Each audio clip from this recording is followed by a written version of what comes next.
Ever wondered why you sometimes feel guilty for things you didn't do, or why you end up apologizing when you're the one hurt? Well, you might be falling prey to an intricate dance of deception and control known as manipulation. Manipulation is like a magic trick, shrouded in mystery and misdirection, making you question your own reality. One of the most potent tools in a manipulator's arsenal is a strategy known as DARVO, an acronym that stands for deny, attack, and reverse victim and offender. This cunning tactic can turn the tables, making the victim feel like the offender and vice versa. It's like a mental maze where you're constantly running but never finding the exit. But fear not, understanding this concept is the first step towards shielding yourself from such psychological warfare.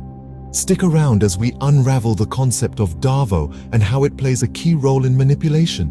Maneuvering through the world of manipulation, we encounter a significant term, DARVO. Now you might be asking, what on earth is DARVO? Well, let's dive into this ocean of letters.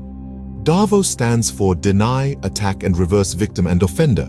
It's a common strategy used by manipulators, a smoke and mirrors approach that diverts attention away from their actions. Here's how it works. First, the manipulator denies the behavior. They might say, "I didn't do that," or "You must be mistaken." This denial creates doubt. It makes you question your perception, your memory, even your sanity. Next up, the manipulator attacks. They might question your motives, your character, or your credibility. This attack is designed to destabilize you, to throw you off balance, to make you doubt yourself even more. Finally, the manipulator reverses the roles of victim and offender. Suddenly, they're the wronged party. They're the one who's been mistreated, and you're the one who's done the mistreating. This reversal is designed to confuse and disorient you, to make you feel guilty for even raising the issue in the first place.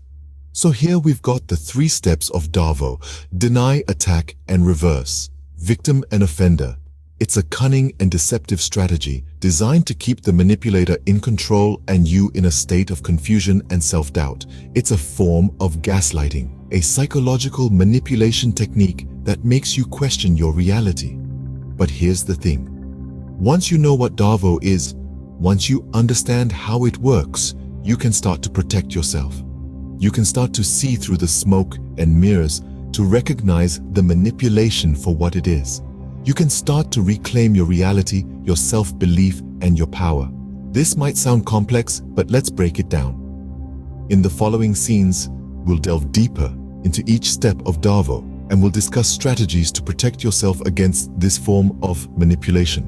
So stick around as we continue to unravel the mysteries of manipulation. Denial, the first letter in DARVO and the first step in the manipulation process. Let's break down the concept of denial in this context. In the world of manipulation, denial isn't just about refusing to admit the truth. It's a calculated move, a defensive mechanism used by manipulators to throw you off balance. Imagine you're in a conversation where you confront someone about their actions. Instead of acknowledging their behavior, they outright deny it, even when evidence is presented. They might say, "That never happened," or "You're imagining things." This is denial in action, the first step of DARVO. Denial is a powerful tool in the manipulator's arsenal because it can make you question your perception of reality. It's a way for the manipulator to deflect responsibility and maintain control without addressing the issue at hand. But how do you recognize when denial is being used as a manipulation tactic? Watch out for signs of gaslighting, where the manipulator tries to make you doubt your own experiences or memories. Or look for inconsistencies between their words and actions, such as them denying doing something you clearly saw them do. Remember, the goal of the manipulator is not just to deny their actions, but to make you believe their version of events. They want to create a narrative where they are the innocent party and you are the one in the wrong. Once denial sets in, the manipulator moves to the next step. Stay tuned as we dive deeper into the world of DARVO. Scene script. From denial, we transition into attack, the second part of DARVO. The attack phase is where the manipulator starts to go on the offensive. This stage can be quite subtle and sometimes even confusing. The manipulator may start to discredit you or undermine your credibility. They might belittle your feelings, question your sanity, or even accuse you of being the real perpetrator. This is done to destabilize you and make you question your own perceptions. Imagine you've just confronted a friend about a lie they've told. Instead of addressing the issue, they turn the tables and say something like, "You're just trying to make me look bad," or "You always twist things around." This is an attack. They're shifting the focus from their actions to your supposed faults. Another example could be in a romantic relationship. You've noticed your partner's unfaithfulness, and when you bring it up, they snap back. You're just insecure and paranoid. Again, the spotlight is shifted from their actions to your insecurities. This is the attack in action. The signs to watch out for include feeling like you're the one on trial, feeling confused or destabilized, or feeling guilty for something you know you haven't done. The manipulator's aim here is to weaken your defenses and make you more susceptible to their influence. Remember, recognizing these signs is crucial in protecting yourself from DARVO manipulation. After the attack comes the most cunning step. The final act in this manipulation drama is the reversal of the victim and offender roles. Imagine a chessboard where the king and pawn swap places. This is exactly what happens in the final stage of DARVO. The manipulator, who is the true offender, makes an audacious switch, painting themselves as the victim and the true victim as the offender. It's a cunning and disorienting move designed to throw you off balance. A classic example is when the manipulator says something hurtful, and when you express your hurt, they respond, "You're too sensitive," or "You're overreacting." Suddenly, you find yourself on the defensive, explaining and justifying your feelings, while the manipulator, who caused the hurt in the first place, portrays themselves as the misunderstood party. So how do you recognize this? One sign is when you find yourself feeling guilty or defensive, when you know you've done nothing wrong. Another is when you're confused or second-guessing yourself, wondering if maybe you are the one at fault. It's like walking through a funhouse mirror maze. Everything is distorted, and you can't trust what you see. Another sign is the manipulator's tendency to play the martyr. They might say things like, "I can never do anything right," or "You're always criticizing me," effectively turning the tables and making you feel like the aggressor. And then there are the gaslighting statements. "You're imagining things that never happened," or "You're making a big deal out of nothing." These are designed to make you doubt your own perceptions and experiences, further solidifying their role as the victim and yours as the offender. The goal of this role reversal is to deflect blame, create confusion, and maintain control. It's a psychological sleight of hand, a smoke and mirrors trick that leaves you questioning your own reality. Now that we've understood the process, let's talk about protection. Before we dive into protection, if you're finding this information beneficial, consider subscribing to our channel.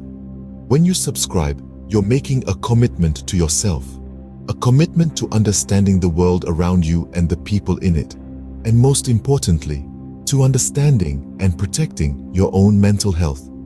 Our channel is a wealth of knowledge and insight into manipulation tactics, psychological phenomena, and much more. By subscribing, you're joining a community that values self-awareness and personal growth. We're all about empowering you with the tools and knowledge you need to navigate life's complexities.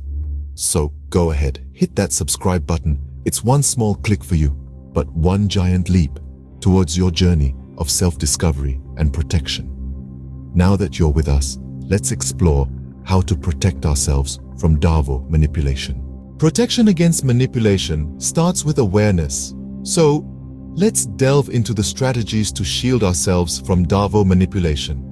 Firstly, it's crucial to recognize the pattern. When a conversation takes a sudden twist, where you go from discussing a problem to defending yourself, pause. This sudden shift is a classic DARVO move. The person might deny their actions, attack you, and reverse the roles. It's a three-stage dance, and once you see it, you can't unsee it. Secondly, maintain your perspective.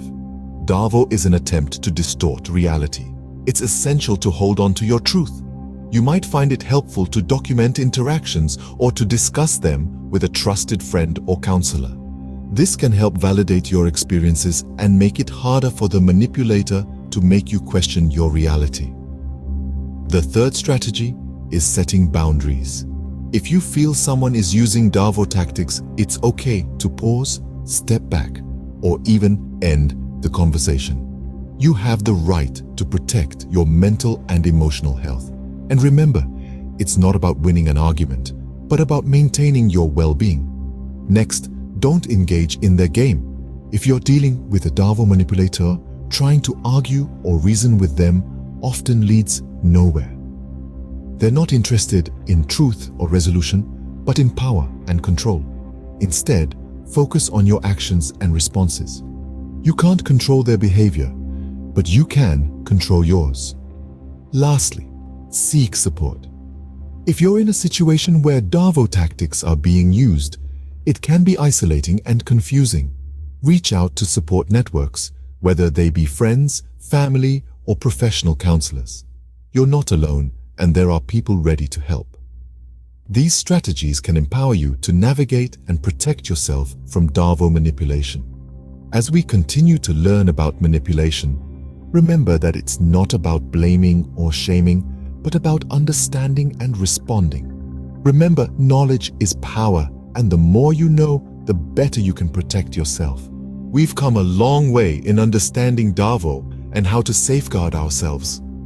Today, we've unraveled the mystery of manipulation, dove deep into the concept of DARVO, and shed light on the dark corners of denial, attack, and the reversing of victim and offender roles. We've recognized that these tactics are not just words, they are weapons wielded to distort reality and control, but we've also armed ourselves with knowledge, the most powerful tool against manipulation. We've discussed strategies to identify DARVO tactics and, more importantly, how to protect ourselves against them. Now it's your turn. Reflect on these strategies. Which ones resonate with you? Which ones do you think will be most effective for you? Your insights matter. They not only help you, but also others who are on this journey of understanding and self-protection. Thank you for watching, and remember, stay aware, stay strong,